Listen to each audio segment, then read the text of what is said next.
Bienvenidos a las informaciones del Congreso de la República. Los saluda Elsa Iturriaga. Enseguida les presentamos nuestros titulares.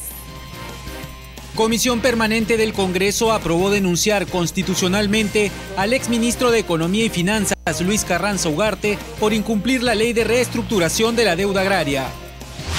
En foro desarrollado en el Congreso de la República se analizaron aspectos sobre la delimitación marítima entre Perú y Chile. Ministro de Justicia Juan Jiménez anunció que Poder Ejecutivo analiza pedir facultades al Congreso en materia de seguridad ciudadana y defensa nacional. Población penitenciaria en el país alcanzaría los 100.000 internos en el año 2016, reveló el ministro de Justicia tras presentarse ante la Comisión de Seguridad Ciudadana del Parlamento.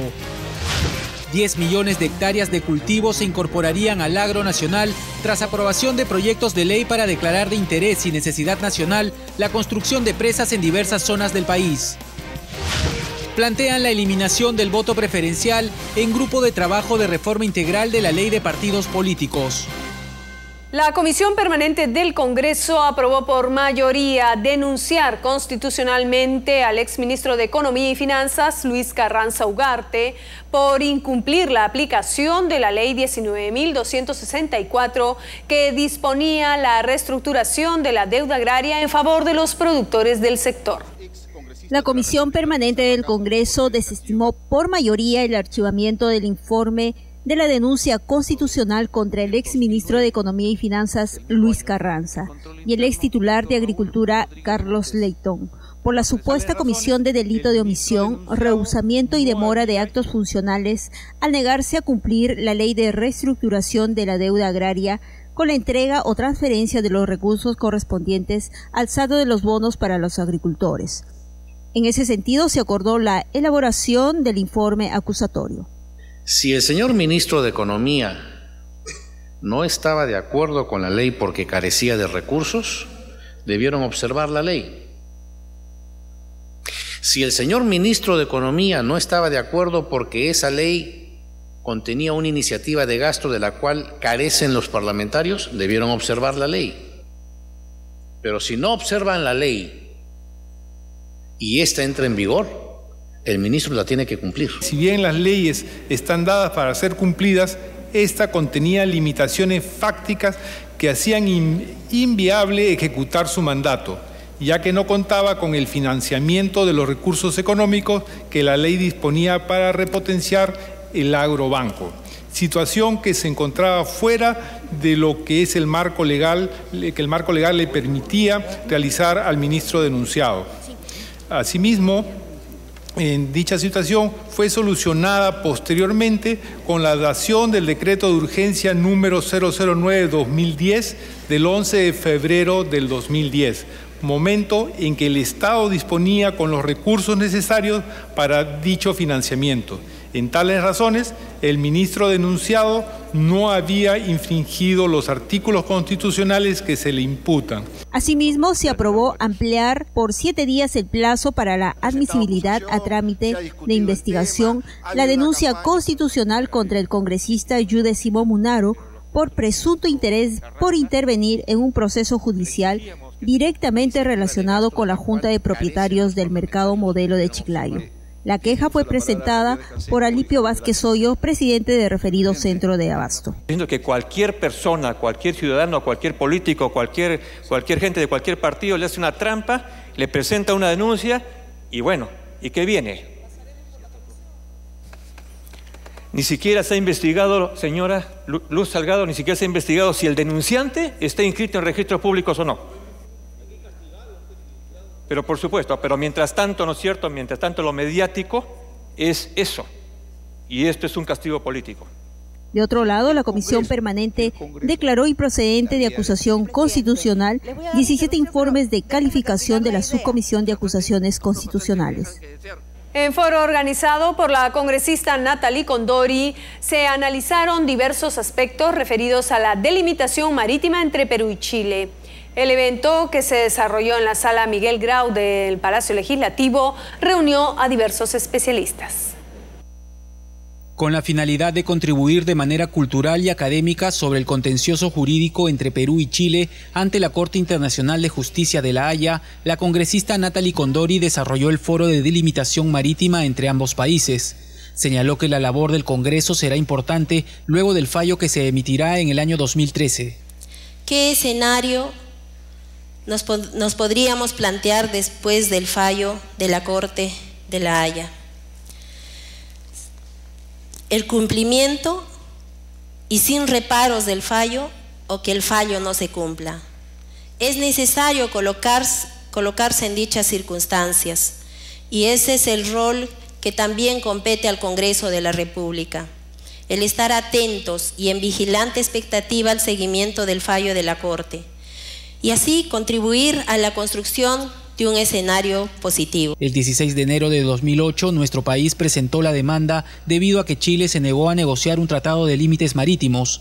El recurso ante la Corte se encuentra amparado por el Tratado Americano de Soluciones Pacíficas de 1948, más conocido como Pacto de Bogotá, del cual Perú y Chile son partes. Es bueno conocer técnicamente la materia de la controversia jurídica referida a la delimitación de los espacios marítimos de ambos países. Ante la inexistencia de límites marítimos, las circunstancias y razones que obligaron al Perú a recurrir a la Corte Internacional de La Haya, porque le asiste al Perú la razón frente a la negativa de Chile en resolver el problema de manera bilateral. A este evento acudieron como expositores el congresista Vicente Ceballos, personalidades como Antonio Zapata Velasco y Hugo de Sela y Eduardo Ferrero Costa, quien es parte del equipo de abogados del Estado peruano ante La Haya. La Comisión Agraria del Congreso aprobó 3 proyectos de ley que proponen declarar de interés y necesidad nacional la ejecución de presas en diversas zonas hídricas del país. Esta medida permitirá incorporar al agro nacional alrededor de 10 millones de hectáreas de cultivo. Cerca de 10 millones de hectáreas de tierras de cultivo se incorporarán al agro nacional con la ejecución de diversos programas de uso hídrico. Tras aprobarse por unanimidad 3 proyectos de ley por los miembros de la Comisión Agraria que preside el congresista José León Rivera. No vamos a hacer estaciones previas, sino vamos de frente a dictámenes porque queremos ser lo más expeditivos y hoy día sacar estos 3 dictámenes que casi todos están vinculados al tema hídrico. El primer dictamen declara de interés y necesidad pública de ejecución de presas para almacenar excedentes hídricos estacionales y autoriza al Poder Ejecutivo ejecutar diversos proyectos de irrigación previo cumplimiento de la normatividad. En ese sentido, propone la ejecución de los proyectos de irrigación en las cuencas hidrográficas de Acarí, Yauca y Chapara, en las provincias de Carabalí y Lucanas, en las regiones de Arequipa y Ayacucho, de Tolapalca, ubicada en la provincia General Sánchez Cerro, de la región Moquegua, así como en la región Cajamarca. La segunda iniciativa legal aprobada modifica diversos artículos de la Ley 29338 de recursos hídricos, reforzando el principio de seguridad jurídica al establecer que el Estado consagra un régimen de derechos para el uso del agua en armonía con el interés social, el desarrollo económico sostenible y la protección ambiental. Hemos venido trabajando y hemos logrado, con el apoyo de ambas instituciones, lograr pues que se inicien los estudios del almacenamiento del agua en Rumbrococha y Rapaspampa, que queda en la región Lima, provincia de Ollón, lo que va a facilitar pues un almacenamiento de 100 millones de metros cúbicos de agua para los usuarios de la provincia de Huaura. Por último, el referido grupo de trabajo sancionó favorablemente al dictamen que modifica la Ley 29777, que declara de interés nacional diversos proyectos de irrigación en los departamentos de Lima, Huancavelica y Amazonas, y propone el afianzamiento hídrico de la cuenca del río Cañete y la ejecución del programa de Concón-Topará, Chincha Alta, con la derivación de los sobrantes de los ríos Cañete y Chincha. Al volver, población penitenciaria bordearía los 100.000 reclusos en el año 2016. La ampliación luego de la pausa.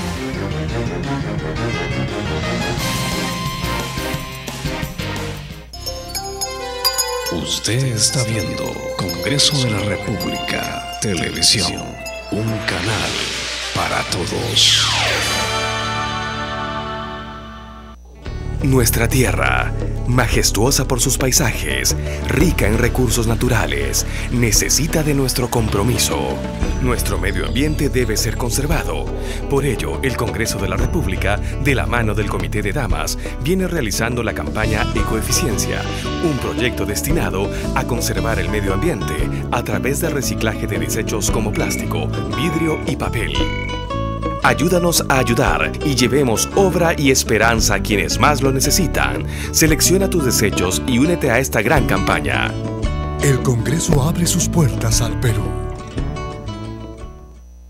Ante la adversidad y el dolor de nuestros hermanos, el Congreso de la República se pone de pie y dice presente, llevando ayuda a las 500 familias damnificadas por los huaicos en Chosica, con maquinaria pesada y 16 toneladas de alimentos. De igual forma, el Congreso extendió su mano a nuestros hermanos de Iquitos, víctimas de las inundaciones, con 15 toneladas de alimentos y víveres. Porque donde más nos necesitan, el Congreso dice presente. El Congreso abre sus puertas al Perú. Estamos viendo Congreso de la República, televisión, con la señal y programación más variada desde el Palacio Legislativo, en vivo, en directo y en exclusiva, transmitiendo los acontecimientos más importantes para todo el Perú y el mundo vía la Internet. Somos Congreso de la República, televisión, un canal para todos.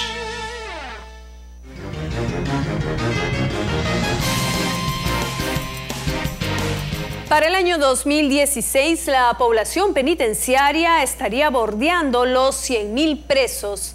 Así lo advirtió el ministro de Justicia, Juan Jiménez Mayor, durante su presentación ante la Comisión de Seguridad Ciudadana en el Parlamento Nacional. Tras destacar que para el año 2016 la proyección de población en los penales llegaría a los 100.000 presos, el ministro de Justicia y el jefe del INPE sustentaron 10 medidas de reforma del sistema penitenciario. Estas apuntan a la reducción del hacinamiento y mejorar la seguridad y salud, entre otras. La política criminal tiene que partir de indicadores, tiene que partir de datos, de inteligencia, de información que permita afrontar y prevenir los problemas delictivos en el país. No podemos estar además estableciendo situaciones incoherentes en el modelo penal peruano que plantean la desproporción de penas frente a hechos delictivos. En la Comisión de Seguridad Ciudadana destacaron que existe una enorme brecha en cuanto a los recursos que el Estado ha invertido en los establecimientos penitenciarios en materia de seguridad. Además de la implementación en infraestructura, es necesario, dijeron, que los agentes penitenciarios tengan una capacitación continua frente a cualquier contingencia de seguridad. Hemos encontrado que efectivamente el 80% de internos está por 3 delitos, solo por 3. En primer lugar, delitos de diferente tipificación. Contra el patrimonio, casi 35%. Tráfico de drogas, de diferente tipificación y modalidad, 25%, redondeando. Y delitos sexuales, como ya lo indicó el ministro de Justicia, casi 20%. O sea, si sumamos, tenemos que el 80% de presos en el Perú están por 3 delitos. Entonces, el tema de seguridad ciudadana tiene que centrarse aquí. Las medidas apuntan a la construcción de nuevos penales y ampliación de los existentes con 71 proyectos de inversión. 37.396 internos que entran por primera vez. Entonces tenemos un mundo de jóvenes que ahí es donde hay que atacar. Y el tema del tratamiento indudablemente que es vital dentro de este proceso, pero que lamentablemente el Estado es así. El Estado indudablemente no se tiene las condiciones, ni se tienen los presupuestos para poder dirigir, enmendar y tener una política muy clara de tratamiento. Las nuevas plazas de reclusión que se dará con la construcción de nuevos penales y el mejoramiento de estos implicará una inversión pública que alcanza los 1.800 millones de nuevos soles. A su salida de la sede del Legislativo, el titular de Justicia, Juan Jiménez, anunció que el Poder Ejecutivo evalúa solicitar al Congreso de la República facultades para legislar en materia de seguridad ciudadana y de defensa nacional. Dentro del marco de la Ley de Delegación de Facultades, es que estamos en este momento evaluando la posibilidad, dada la situación, de solicitar al Congreso de la República una delegación de facultades legislativas en materia de seguridad ciudadana. Este es un tema importante, podríamos estar evaluando también el tema de incorporar a esto el tema de defensa nacional, es decir, una solicitud para legislar en materia de seguridad ciudadana y defensa nacional. En la sesión del Grupo de Trabajo de Reforma Integral de la Ley de Partidos Políticos y la Ley de Legislación Electoral, el especialista en esos temas, Fernando Tuesta Soldevilla, planteó la eliminación del voto preferencial y que dicho mecanismo se introduzca en las elecciones internas de los partidos políticos. Fernando Tuesta Soldevilla, especialista en temas electorales, propuso que se elimine el voto preferencial, pero sugirió que se introduzca en los mecanismos de elección al interior de los partidos políticos. Agregó que para que esto sea efectivo deben realizarse elecciones internas organizadas por la OMPE con comicios directos y resultados vinculantes. En cuanto al voto preferencial, desde un inicio yo les he dicho que soy partidaria del voto preferencial, pero también es el que más acogida tiene en mi agrupación política. La mayoría no cree que... O sea, entendemos que una mejor democracia se hace a través del voto preferencial. De repente debemos poner más límites para que no haya esa confrontación, esa lucha. Poner límites en el tema de propaganda, poner límites en unas cuestiones éticas dentro del comportamiento y sobre todo, vuelvo a repetir, la responsabilidad de los partidos de escoger a su mejor gente de modo tal de que pueda conservarse ese trato alturado, preferencial, que nos daría espacio para conocer también quién es quién.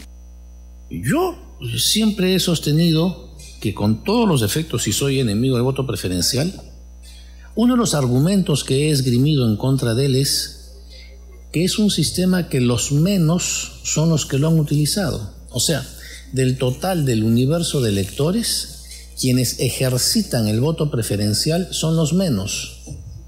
Entonces es un privilegio y un beneficio de una minoría que altera la voluntad de los más, que al no ejercitar el voto preferencial indirectamente están aceptando la lista cerrada. Con respecto a la representación parlamentaria, Tuesta Soldevilla planteó dos opciones. Una de ellas, dividir solo Lima Metropolitana en 5 circunscripciones electorales, con lo cual los escaños serían de tamaño mediano, es decir, entre 5 y 9 curules se repartirían los 36 que corresponden a Lima Metropolitana. Otra posibilidad, dijo el especialista, es dividir Lima en 12 circunscripciones electorales, lo que permite obtener entre 1 y 5 representantes, es decir, de tamaño pequeño. Por otro lado, yo como representante de una región de Ucayali, del interior del país, de una provincia, considero que crear una circunscripción nacional, considerando, por ejemplo, una proporción electoral de 20 escaños, ¿no es cierto?, para una circunscripción nacional, no me parece, no creo que esté de acuerdo gran parte de los representantes del interior del país. Respecto del voto obligatorio, Tuesta Soldevilla observó que forma parte de la legislación histórica peruana y que su cambio no puede producirse sin una modificación constitucional. Yo soy propulsor de la idea de que el voto debe ser obligatorio y no cambiarse a voluntario por las razones que han sido expuestas y que no quiero reiterar en este terreno. Me parece que es un uso y un mecanismo que en el país ha venido funcionando y que ha permitido, ha facilitado la labor electoral y además implica una responsabilidad del ciudadano frente al Estado y a las autoridades elegidas. Finalmente, Díez Canseco Cisneros informó que el Grupo de Trabajo de Reforma Integral de la Ley de Partidos Políticos y la Legislación Electoral recibió propuestas sobre la materia del Jurado Nacional de Elecciones, de la Secretaría Nacional de Juventudes y de la Oficina Nacional de Procesos Electorales. Al volver, Congreso aprueba proyecto de ley que evita el corte de los servicios básicos de la población en días feriados. Los detalles luego de la pausa.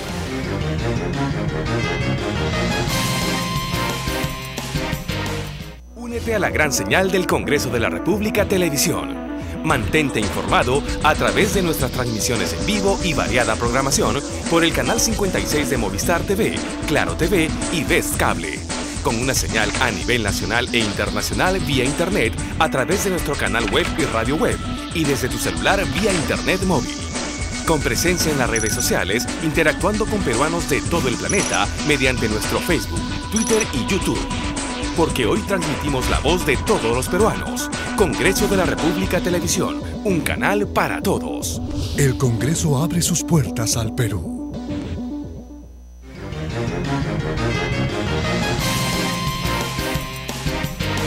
El Pleno del Congreso aprobó el proyecto de ley que establece el 8 de octubre de cada año como el Día de la Educación Física y establece la asignación progresiva de las plazas vacantes de docentes de educación física en las instituciones educativas del nivel primaria.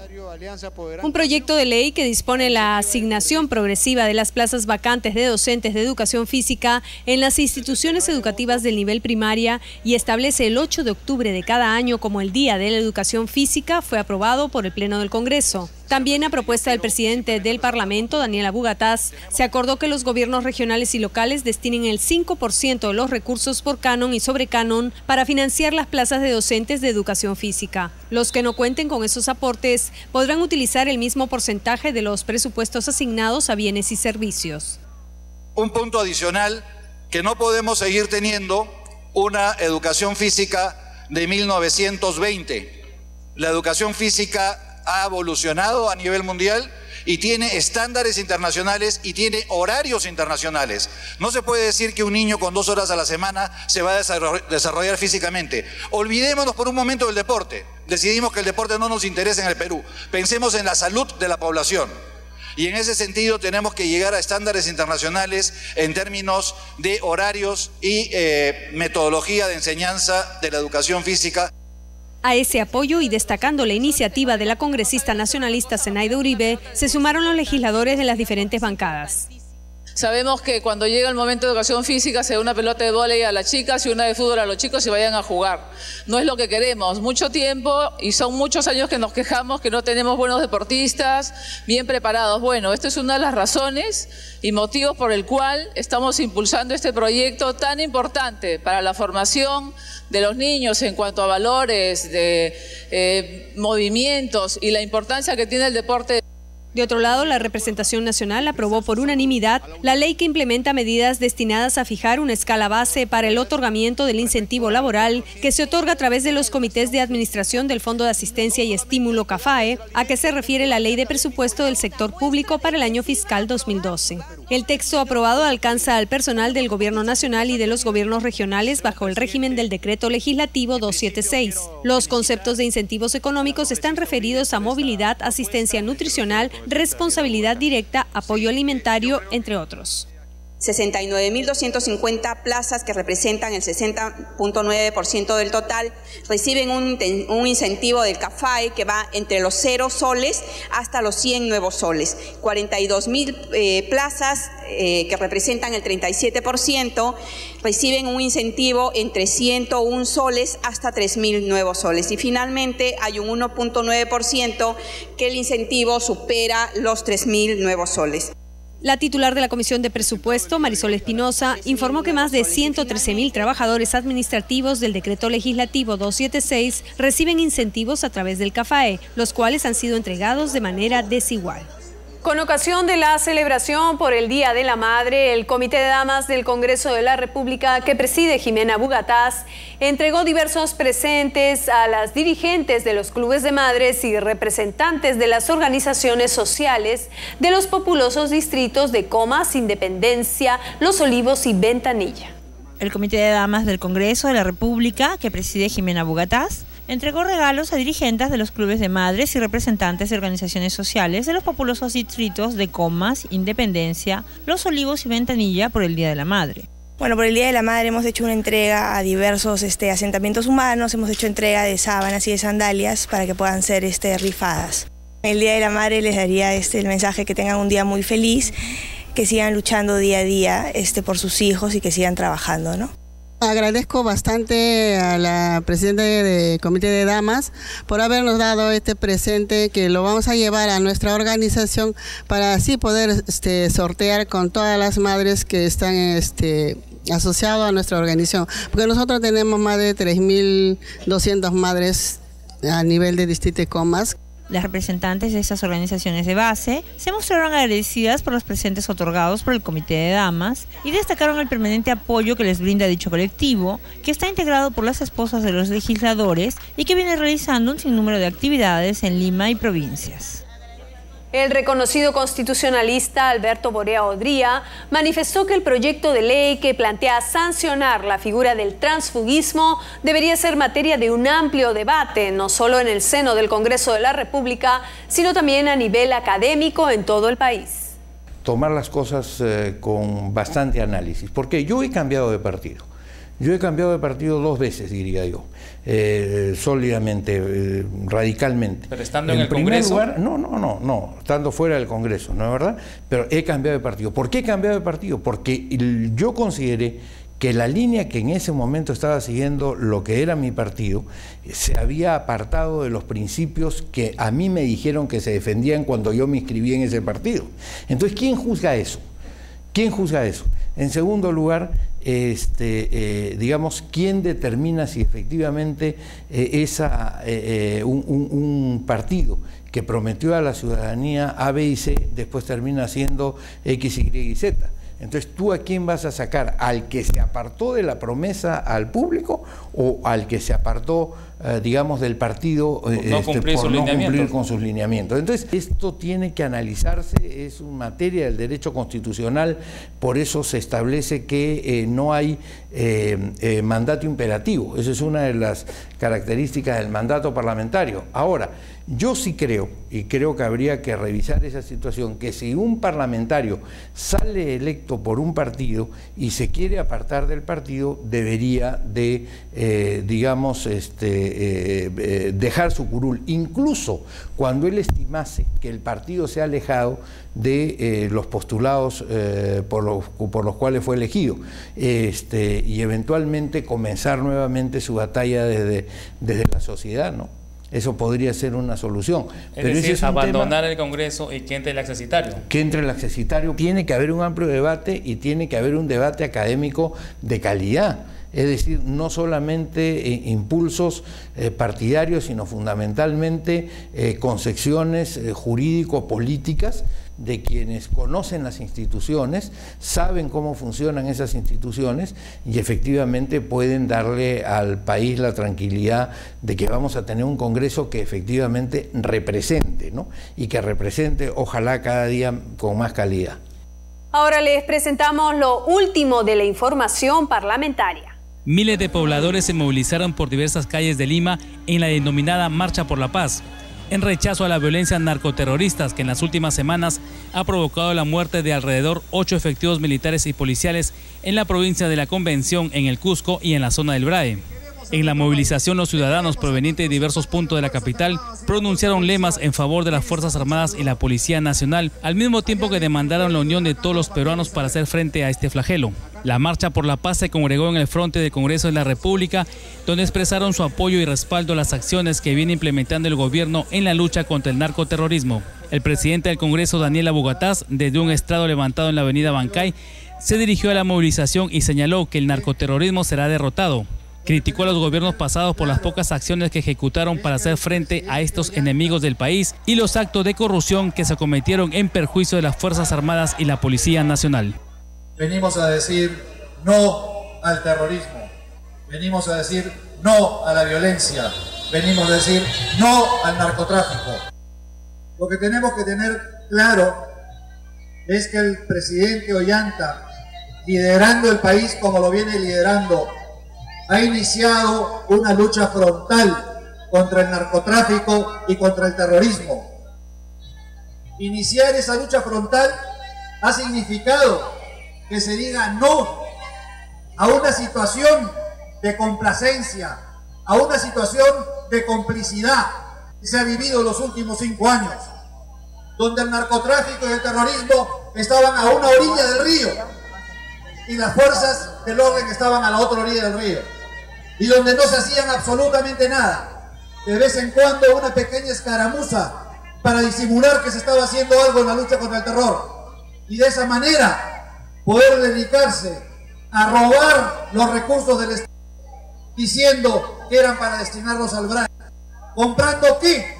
Comprando chalecos de antibalas que no sirven ni para perdigones. ¿Comprando qué?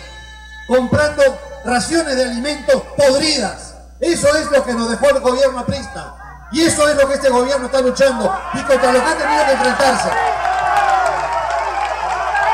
Haber tenido el valor y la decisión que ha demostrado el presidente Ollanta de enfrentar, a pesar de encontrar las Fuerzas Armadas y las Fuerzas Policiales devastadas, saqueadas por el gobierno anterior. A pesar de eso, han decidido iniciar una lucha donde tenemos que comprender todos que van a haber muertos, van a haber héroes, pero si queremos derrotar al terror, tenemos que seguir luchando, tenemos que perseguir al terrorismo y al narcotráfico permanentemente. No podemos rendirnos por tener 1, 2 o 8 fallecidos. Es el costo de la paz, es el costo de la libertad y tenemos que sufrirlo.